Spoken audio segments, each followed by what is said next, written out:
ఇక heritage dairy కోసం చిత్తూరు డైరీని కుట్రపూరితంగా మూసేశారని ముఖ్యమంత్రి వైఎస్ జగన్మోహన్ రెడ్డి అన్నారు. ఎలాంటి నోటీస్ ఇవ్వకుండానే చిత్తూరు డైరీని మూసేశారని, తన స్వార్థం కోసం చంద్రబాబు సొంత జిల్లా రైతులని నిలువునా ముంచేశారని ముఖ్యమంత్రి ఆరోపించారు. మూతపడిన చిత్తూరు డైరీని తెరిపిస్తున్నామని చెప్పారు.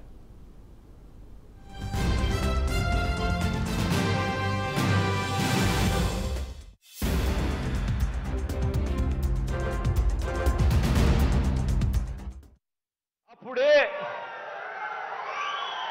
చంద్రబాబు నాయుడు గారు అనే వ్యక్తి కళ్ళు పడ్డాయి.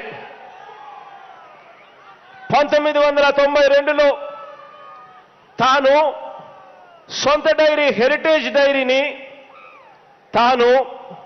తన సొంత డైరీ పురుడు పోసుకున్న తర్వాత ఒక పద్ధతి ప్రకారం, ఒక పథకం ప్రకారం ఇదే జిల్లాలోని చిత్తూరు డైరీని, అతిపెద్ద డైరీని, సహకార రంగంలో ఉన్న అతిపెద్ద డైరీని ఒక పద్ధతి ప్రకారం కుట్రతో నష్టాల్లోకి నెట్టేస్తూ పోయారు. సహకార రంగంలోని ఈ చిత్తూరు డైరీని చెప్పా పెట్టకుండా 2002 ఆగస్టు 31న ఎలాంటి నోటీస్ కూడా ఇవ్వకుండా మూత వేసే స్థాయికి చిత్తూరు డైరీని తీసుకుపోయారు. 1992లో హెరిటేజ్ వచ్చే సమయానికి 2.5 లక్షల నుంచి 3 లక్షల లీటర్లు ప్రాసెస్ చేస్తా ఉన్న సహకార రంగంలోని అతిపెద్ద డైరీని కరెక్ట్గా 10 సంవత్సరాల కాలంలో ఈ పెద్ద మనిషి చంద్రబాబు నాయుడు గారి హయాంలో ఒక పద్ధతి ప్రకారం నష్టాల్లోకి నెట్టుకుంటూ వెళ్ళి ఏకంగా 2002 ఆగస్టు 31న ఆ ఫ్యాక్టరీని, సహకార రంగంలో ఉన్న ఈ అతిపెద్ద డైరీని మూత వేసే కార్యక్రమం జరిగింది. అప్పుడే చంద్రబాబు, పవన్లు నాన్ రెసిడెన్సీ నాయకులని ముఖ్యమంత్రి జగన్ ఆరోపించారు. వారి కోసం హైదరాబాద్కు వెళ్లాలన్నారు. ఇద్దరు కలిసి ప్రజలను మోసం చేస్తున్నారని ఆరోపించారు. పవన్ చంద్రబాబుకు సామాజిక న్యాయం తెలియదని, వారికి అన్యాయం చేయడమే తెలుసని ఘాటు వ్యాఖ్యలు చేశారు. ఈ చంద్రబాబు గాని, ఈ దత్తపుత్రుడు కాని ఇద్దరు కూడా నాన్ రెసిడెంట్ నాయకులే.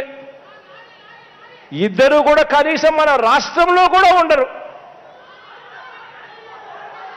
ఇద్దరు ఎక్కడుంటారు అని అంటే వీళ్ళిద్దరి కోసం హైదరాబాదుకు పోవాల్సిందే. ఇద్దరికీ కూడా సామాజిక న్యాయం అసలే తెలియదు. బాగా తెలిసింది మాత్రం సామాజిక అన్యాయం మాత్రం బాగా తెలిసినది వీళ్ళిద్దరికీ. పేదలకు గవర్నమెంట్ బడులలో పేదలకు మంచి జరిగించేందుకు ఇంగ్లీష్ మీడియం తీసుకొస్తాము అనంటే దాన్ని అడ్డుకుంటారు. పేదలకు ఇళ్ల స్థలాలు, ఇళ్ల పట్టాలు ఇస్తాము అనంటే దాన్ని అడ్డుకుంటారు. పేదలకు సంక్షేమ పథకాలు ఇస్తాము అనంటే దాన్ని కూడా అడ్డుకునే కార్యక్రమం చేస్తారు. వీళ్లకు సామాజిక న్యాయం తెలుసా అన్నది ఒక్కసారి ఆలోచన చేయమని అడుగుతా ఉన్నా.